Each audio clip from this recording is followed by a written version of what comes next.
the hearing designated for public comment by telephone, cell phone, or personal computer using Zoom. As always, some guidelines for participants. Please utilize the chat or raise hand function to address the board.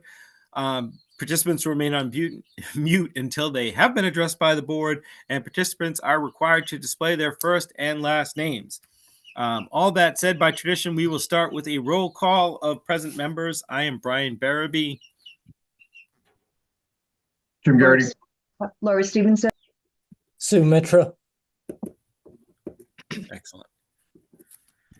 All right. First up this evening, the Bolton Conservation Commission will now continue the public hearing under Mass General Law, Chapter 131, Section 40, and the Bolton Bylaw, Chapter 233, to consider a notice of intent for 89 Spectacle Hill Road. The applicants asked to continue it. Again, they are still finalizing. I think they were actually revising plans, and they were answering some of the initial questions that I think Rebecca had for them. But they've asked if we could continue it again. I would see no reason why we wouldn't. Don't see any objections, as far as I know. Any members of the public here tonight to comment on this particular hearing? I'm not seeing any. I'd like to make a motion that we continue the public hearing for the notice of intent for 89 Spectacle Hill Road until our next public meeting, Tuesday, April 1st at 7:10 p.m. Do I hear a second for continuing? Second. All those in favor, starting with Jim. Aye. Lori. Aye. Sue. Aye. And Lauren, I'm an aye as well. Thank you.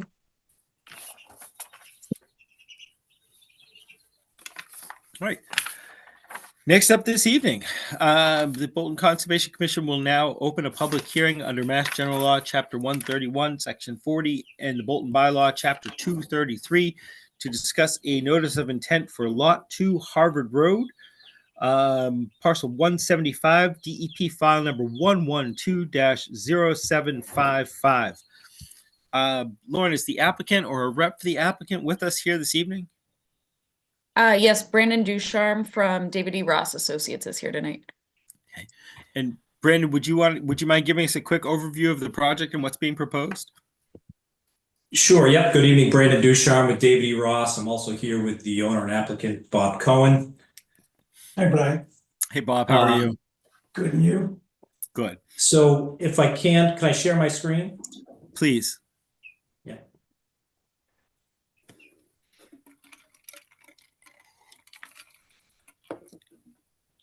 All right. Can everybody see this? I can. Okay. All right. So this lot is located, as you said, on Harvard Road. It's on the northerly side, right about the location of the Tennessee gas line, which bisects this property. This is an existing building lot that was created back in 2005. It's a little under 7 acres in size, and back in the early 2000s, the lot was perk tested, and at this point now we're moving forward with the construction of a single family home. And as you've said, we filed a notice of intent with your board today. If we look at, I'm just going to switch here to a rendering. So Harvard Road is here. This is the Tennessee gas line that heads back. This is the location of the proposed house. And like I said, this is a large lot that it continues. There's a flag that extends behind the back of 110 Harvard Road here to comprise the 7 acres. And you can see on this plan here that the buffer zone, or this blue area here, is the bordering vegetated wetland. We've got a corresponding 100-foot buffer zone, as well as the 40-foot offset here. And these are the side lot lines that come down off of Harvard Road, frontage along Harvard.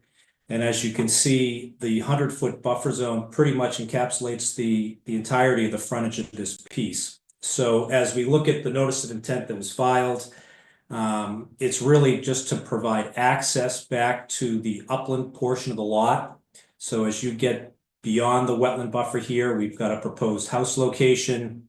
We've got a private on-site well, and we've got a proposed septic system here. So as we looked at the best way to access this property, one of the other challenges is the location of the Tennessee pipeline, which is located within this 40-foot wide easement. And what we did is we brought the the driveway access off of Harvard Road. We wind it down and we run it basically as close to that easement line that we can to bisect the 100-foot buffer zone. There's a small portion of the driveway and a small portion of grading that's located within the 50-foot offset.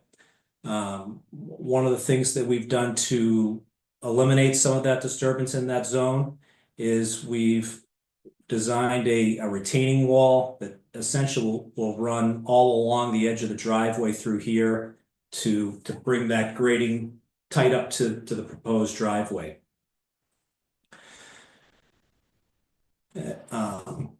As you go through the notice of intent package, we kind of went through an overview of the performance standards, as well as went through an alternative analysis. And I guess after this overview, I guess we'd like to just open it up to questions. All right, thank you.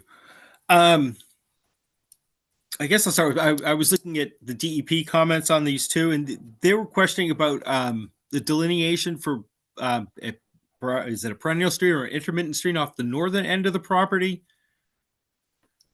Yeah, so it's kind of a unique situation here. The way that the USGS map is in this area, it's actually it's not shown correctly. Okay. And what I've done is, as we brought in topographic lines here, and we're showing this wetland area out in the back, which is what they're referring to. And if you look at the USGS quadrangle, it shows a stream location that comes down through this wetland and then goes right through the septic area and then ties into this wetland system over here. And I think one of the reasons for the error is obviously the topographic information that's shown on that map is based in meters, and it's essentially it's pretty flat through this area. So when they look at the meter lines, they kind of read this as though it was connected. But as you can see, once you put on, the 1-foot contours, there is a intermittent stream located within this wetland. It comes down, this property corner here is a old fieldstone wall. The stream actually goes through the wall. It comes down onto this property, and what's shown here is there's an existing pond. So that intermittent stream actually heads in this direction, feeding that pond. And then as we look at this system in the front, it kind of carries down through this low area here. And this is about the portion of the site where it goes from intermittent to perennial. And the way that the USGS quadrangle interprets that is they're actually doing calculations on the size of the watershed based on the topography. And when that watershed area gets larger than 1 square mile, it typically designates a perennial stream. So where these wetland systems, especially in this area, aren't connected at all, it's hard. Even if you were to run stream stats there, it's looking at a different watershed, which it's actually, they are separate. So this is clearly an intermittent stream here.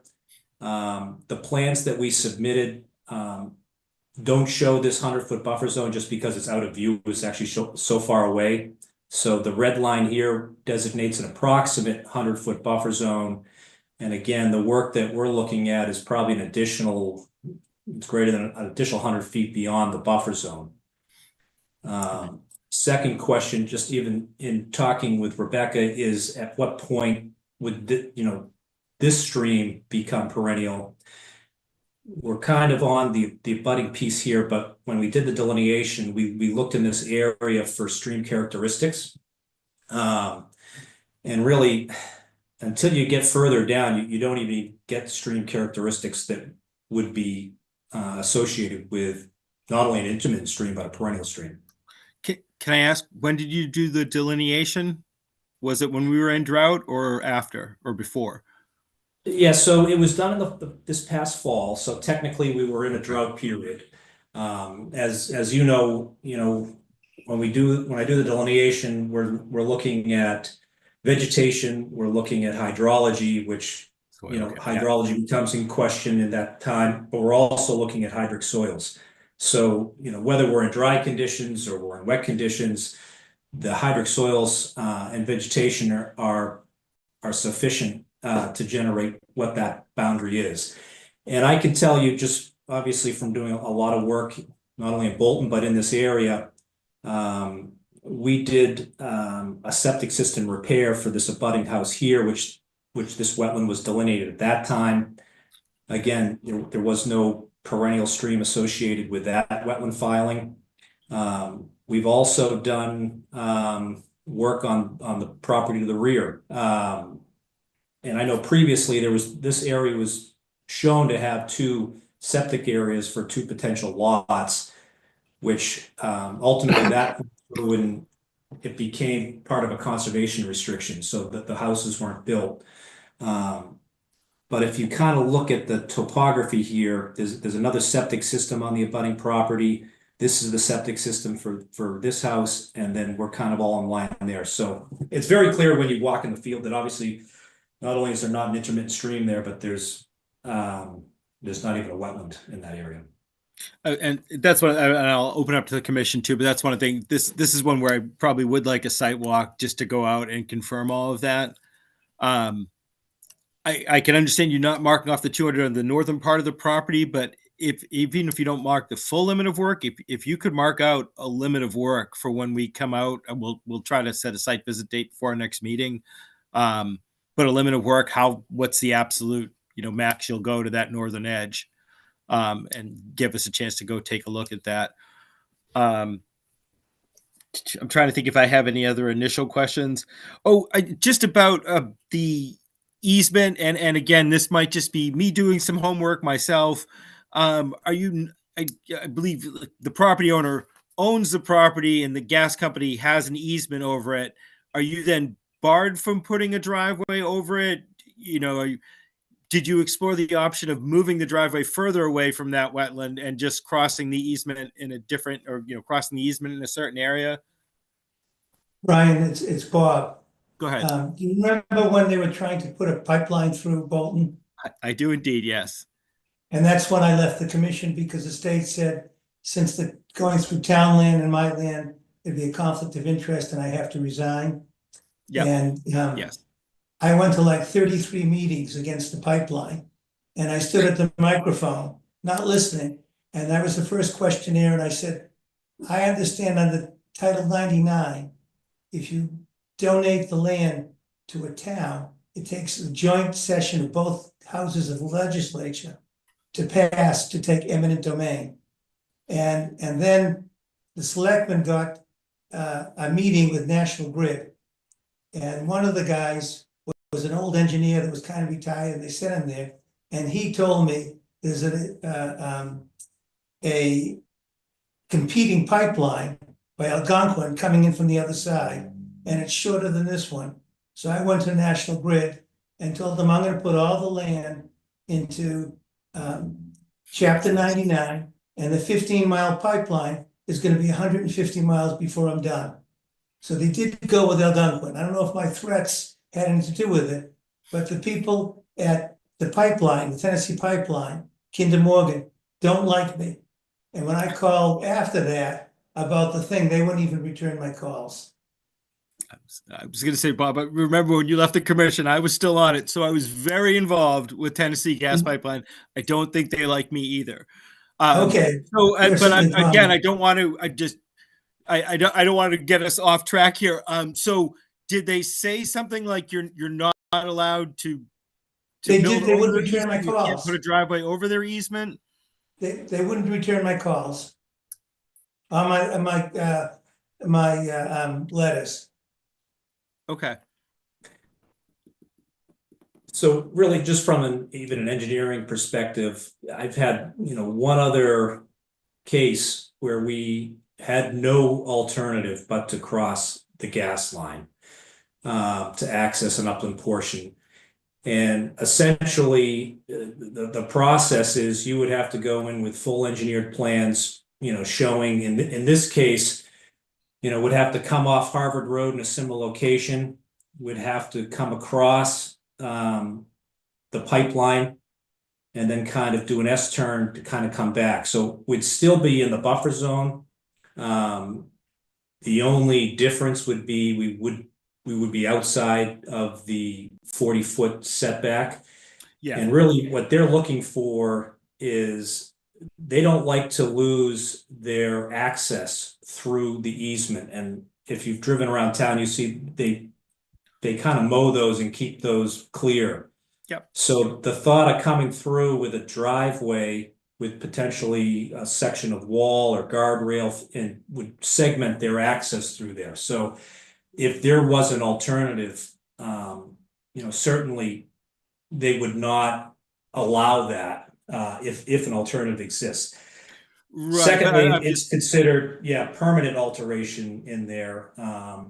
It's quite an ordeal. It's not as simple as just calling up and saying, hey, what's your thought on us crossing this?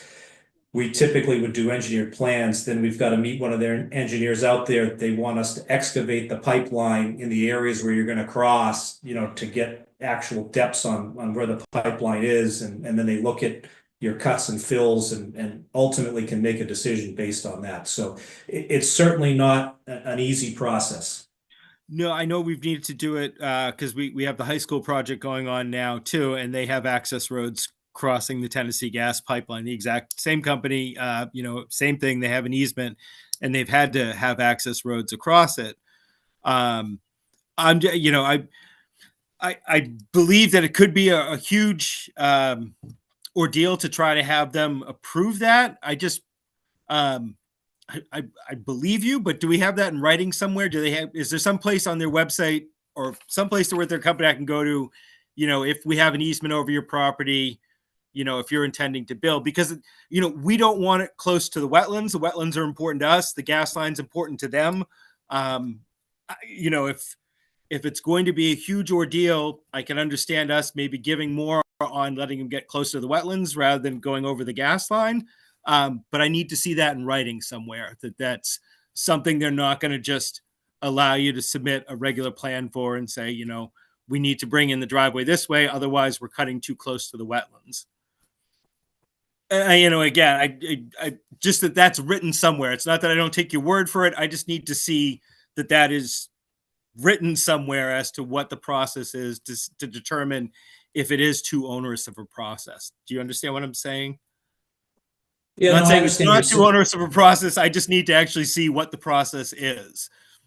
Sure. And we can certainly, try to reach out and make contact. Like I said, I don't know how much feedback they will give without an engineered plan showing, what exactly the impacts would be. I don't, if we just say, hey, we want to cross, I mean, maybe they'll give us some rough guidance.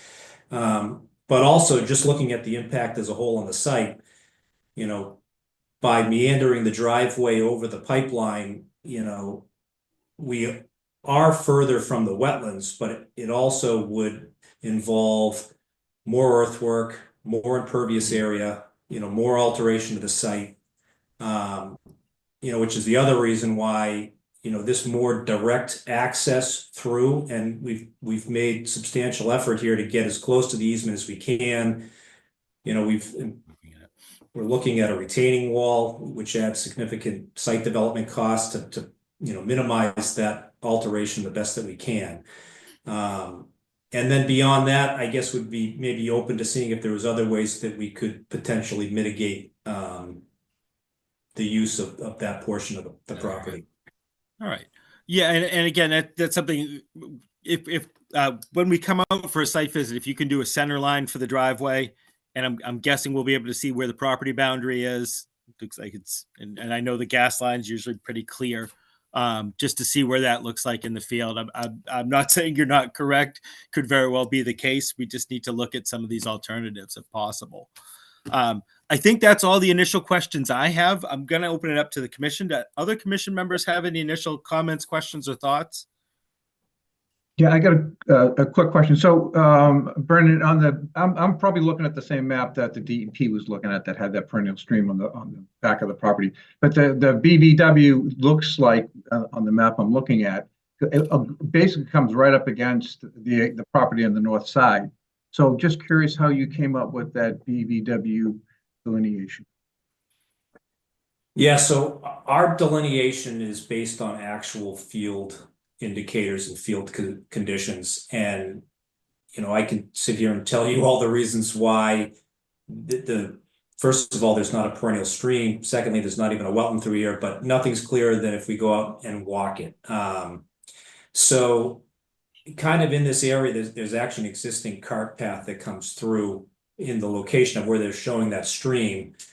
But it's not even, you know, when you get out there, you'll see it's not even a marginal area. It's clearly upland, you know. Yeah, but what about the BVW? Because what I'm showing is, or what I'm looking at, it looks like the driveway goes, directly through it on the map I'm looking at. So, how did you do the BVW down below near the road? Yeah, so again, it was delineated looking at hydrology, looking at hydric soils, and looking at wetland vegetation. And again, there's some history to this lot, because as I said, it was prior to Bob buying it, the actual initial owner was at this property here, and they went through GPR did the original wetland delineation out there. And then when I went out, you know, obviously I redelineated that wetland line, which is similar. So, you know, when you're out there in the field, it's field indicators that are essentially as described in the manual for delineating bordering vegetated wetlands. Okay, thanks. Just one more question. The abutters leach field, how far away is that from the proposed well? So let's see here. So this is our well here, if you can see that. This is the 100-foot radius, which is the requirement per state environmental code, Title V. This is the system. So I would say it's about 120 feet. Yeah, okay, no, thanks. I think I was looking at something else. It looked like it was closer on another thing to say. All set. Thank you. Appreciate it. Yes. I had a question regarding the retaining wall along the driveway. How high is that? So we've kept that at about probably 4 feet at the highest. Okay. And what's the how much are you digging down for the foundation of that? For the wall, Yes. so I would probably see a gravity block wall there. So there wouldn't be any kind of a footing or anything. So essentially you'll take out the top and subsoil, and you'll put down a firm compacted base, and then put those gravity blocks right on that base. Okay.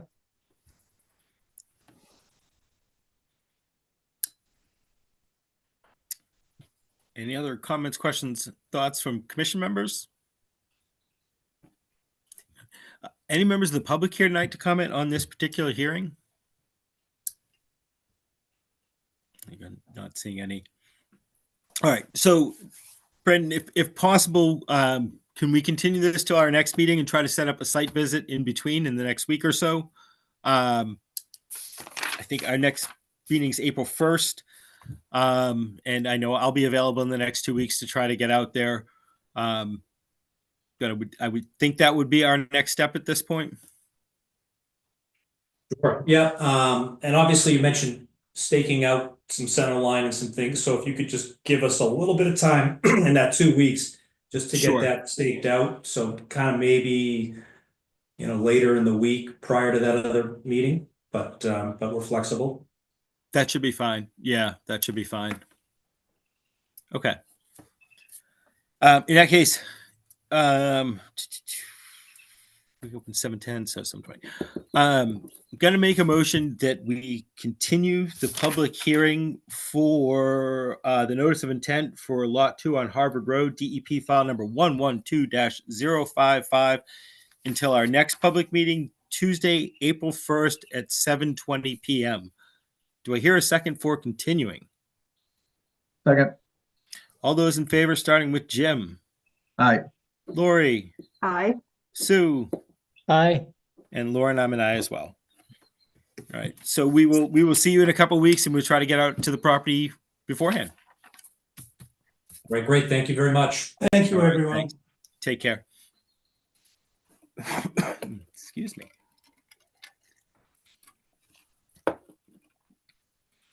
Okay. Excuse me. Next up this evening on our lovely agenda, if you saw, there was a potential vote to authorize the Native Plant Trust to collect seeds of common plant species from Bolton Conservation Land. I think we've worked with the Native Plant Trust in the past. They do a lot of work around here. In the past, they actually have some programs where they're collecting rare or endangered seeds. This one they're actually asking permission for is for common seeds. So it's a lot of things that are growing wildly and naturally here to begin with, and they basically seed bank it. I don't have an issue or problem with it, but opening it up for discussions, question, anybody need more information, understand the... Okay. Rebecca had mentioned, I had asked Rebecca about this. She'd mentioned possibly throwing on a condition that they just inform the conservation department, or they inform the town of days and approximate times that they wish to do this.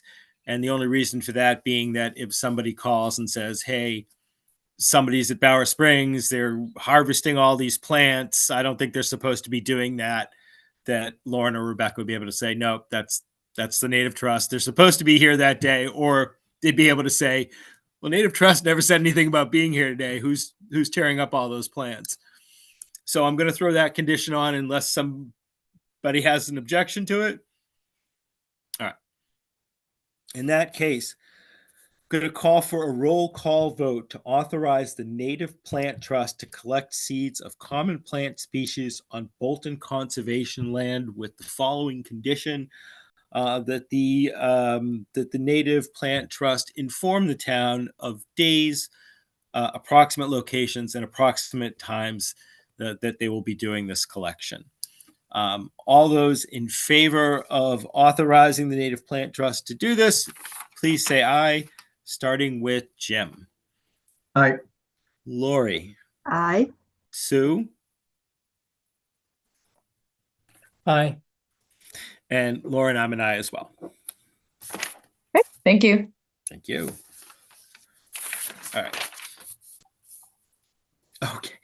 So you'll notice on your agendas, the next thing we have up is a vote to reaffirm the acceptance of one of the open space lots associated with the Tadmore development off Main Street. There were 3 open space lots. We voted as a commission to accept all 3, but because of sequencing, I'm probably not explaining this well, the ways it had to happen. When it came time for us to sign off on open space 3, we no longer have a quorum of conservation members who are on the commission when we first authorized this. So technically, we need to reaffirm our acceptance of open space lot 3 associated with the Tadmore development off Main Street. Just anybody, so we had to wait for title on it. That's why it got delayed, which is now all set. There are no issues. Everything is clean and fine. But as I said, we don't have a quorum of commission members who originally accepted it. Does anybody understand what I just said? Does everybody understand, generally speaking, what I was just saying? Okay. So I'm going to call for a roll call vote for the commission to reaffirm our acceptance of OS3 Open Space 3 lot associated with the Tadmore development off of Main Street and Furbish Mill Roads. All those in favor, please say aye. Starting with Jim, I, Lori. I'm sure this is my second aye. I think you and I were the two. Sue Aye. and Lauren, I'm an aye as well. Okay, thank you. And I think you did a good job explaining that, Brian. I was going to say, I appreciate people not getting too nitty gritty on that one. Oh yeah, that's all it was. Just changing commission members. I mentioned some of the commission members earlier, but this is just a reminder that Monday, May 5th is the annual town meeting this year. I appreciate the work everybody did on our budget. We managed to cut our budget by 17%, I think, this year. We've kept it flat or lower than what the town has been asking for the last few years. I would appreciate it if we showed up to the annual town meeting to actually accept our budget and the town's budget in general. But it does bring up the fact that the town is probably going to have to attempt to pass an override of Prop 2.5 this year in order to pass the budget. If that does fail at annual town meeting, we're going to have to craft a new budget and they'll have to call a new annual town meeting. So just for commission members, some dates to keep in mind, and it would be, let's see, May 5th. So May 13th, May 20th, or May 27th. If the budget fails May 5th, we hopefully need to get something passed by the end of June, or July 1st. We have to furlough everyone in town and shut down all town services. This is very bad. So they will try to call a town meeting as soon as possible, which means we would hope, if at all possible, try to meet as close to after the 5th as possible. So possibly the 13th. But if that doesn't work, maybe at the 20th. And this may all be a completely moot exercise. We hopefully won't need those meetings, but I just want to make sure everybody kind of has those dates, because if we do need them, we're going to need to call them quick. We're going to need to have a quorum, and we're going to need to really address that budget fast. But I would also ask everyone, again, if you were happy with our budget, to please show up on May 5th, Monday, at annual town meeting and support the budget and not have to make us redo it. But if we do have to, we do have to. Just please keep dates open. Also along those lines, our next meeting is April 1st. As of today, the remote meetings part of the open meeting law has not yet been extended. I believe it is being worked on. It may have been passed by the lower house. It's working its way through. As of today, April 1st, our next meeting, we will be meeting in person at the Houghton Building. But we are hopeful still that it will be remote. Lauren is going to proceed as if it was remote. We're still going to be putting out our agendas and everything as if it was remote. We are going to proceed that way. But just so everybody knows, technically speaking, we'll be meeting in person on April 1st. It is humanly possible, if they pass everything last minute, that we may cancel our April 1st meeting if it's going to be one of those where they're trying to pass it that day. Not everybody can make it to the Houghton Building, and we just move our meeting back a week so we can actually have it remotely. I'm hoping we don't run into that. I'm available April 1st. It would kind of be a good April Fool's Day to actually show up in person again to do this. Nothing personal, but I'm hopeful we'll still be remote. We're going to proceed as if it is remote, but just fair warning, it might be in person last minute. Hopefully that makes sense. Yeah, and I will say, just to clarify too, the meetings that we have going forward, they have been publicized in the Bolton Independent as remote meetings still. So it is technically publicized as being remote, but like you said, there's a possibility we may need to change that last minute. Hopefully not. Yeah. Okay. So next up on the agenda, we had the request for certificate of compliance for 38 Long Hill Road. And again, this is one we are still waiting for some information, possibly waiting for a little later in the spring for everything, to be confirmed. So we are going to skip taking action on that this evening. I do not have any enforcement order updates. I think everything is in the same situation it was as of last time. We do have minutes from our March 4th meeting. Members who were present, did you have a chance to look through the meeting? Did you have a chance to look through the minutes from our March 4th meeting? If so, any edits, corrections, changes? If not, does anybody require any more time to read through the minutes? Seeing no issues. Going to make a motion that we approve the minutes for our March 4th, 2025 meeting as drafted and submitted at this evening's meeting. Do I hear a second for minutes? Second. All those in favor, starting with Jim. Abstain. Lori, Aye. Sue, Aye. and Lauren, I'm an aye as well. Okay, thank you. Thank you. I don't believe we have any current updates on the Forest Legacy program. Still kind of on hold. Trail stewardship program still ongoing. We still have our volunteer land steward position available, and we do still have one opening on the Conservation Commission. Lauren, is there anything I missed or any other announcements this evening? I don't have anything else, so I think we are all set. All right. Commission members, anybody have any new business or anything additional they would like to discuss this evening?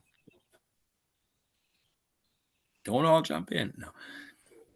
Okay, seeing none, I would then like to make a motion that we hereby adjourn the Tuesday, March 18th, 2025 meeting of the Bolton Conservation Commission. Do I hear a second for adjourning? Second. All right, all those in favor, starting with Jim, Aye. Lori, Aye. Sue, Aye. and Lauren, I'm an aye as well. Okay, thank you. And I'll stay in touch with everyone about the next meeting too. Hopefully we hear something by the end of this week on whether or not it'll be remote. And I was gonna say for some, and for some of our new members, for Sue, and we don't have Sam, but it might be their first site visit. We're gonna have to try to get that on the calendar. Yeah. We can talk to Rebecca tomorrow, but that's when we definitely want to go out and take a look. So I will see hopefully many of you there, and if not, I will see you in 2 weeks, hopefully online, but maybe in the Houghton building. We'll see. All right. Everybody have a good night. Thank you, you too. Yeah. Good Bye. night. Good night. Recording stopped.